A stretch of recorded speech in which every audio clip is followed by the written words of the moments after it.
Ranga's Marriage Summary. Ranga's Marriage, by Masti Venkatesh, is a story about a boy who returns to his village after receiving education in English medium from Bangalore. The boy is the son of the accountant of the village. They live in the village Hushali in Mysore.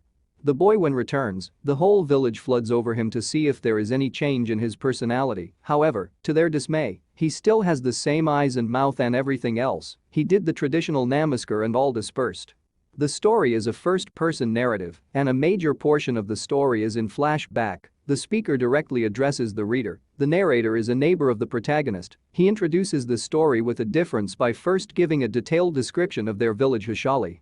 He praises the mangoes from his village. He asks the reader if he or she has ever heard of the village. He replies to the question himself, for the village was not located in any of the maps for the English babus, and the ones in our country forgot to put it there. Then he introduces Ranga, the protagonist. In a time 10 years ago, Ranga had gone to Bangalore for studies and returned home after 6 months. It was the time when English was a language not popular and a few people used it, all used to converse in Kannada.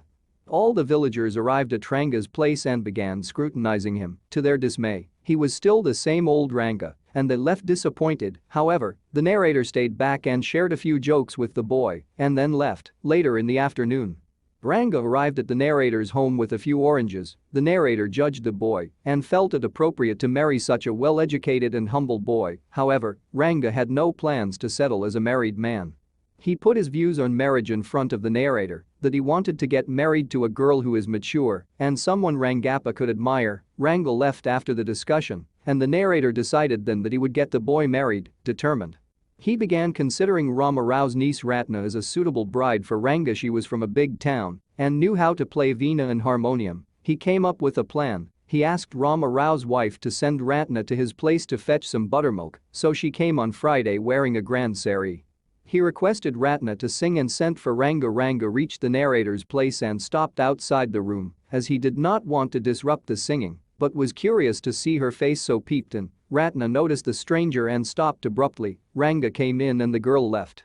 Curiously, he inquired about the girl and narrator cleverly played at his words. He told Ranga that the girl was married off a year ago and noticed the disappointment flaring Ranga's face. He was infatuated to the girl. The narrator was happy as his plan was working. As his next step, the next day the narrator took Ranga to an astrologer who he had already tutored what to say. It was the meeting with the astrologer when the narrator's name is disclosed, Shyama. He was.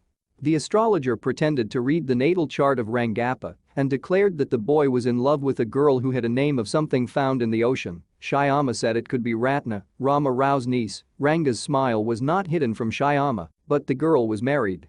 The narrator took the boy to Rama Rao's home and asked him to wait outside. When he came outside, he confirmed that the girl was not married, that there had been some confusion. After all, the narrator had to come up with something. Even Ranga then admitted that he had been attracted to the girl. Later, a conversation between the astrologer and the narrator is described as how the astrologer says that though the narrator had given him clues, he could have found it all out by himself through astrology.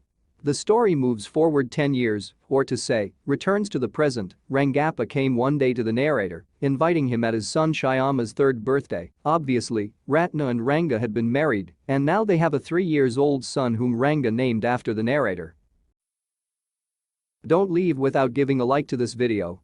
And please subscribe to my channel to support my work. As always, thanks for watching. Bye bye.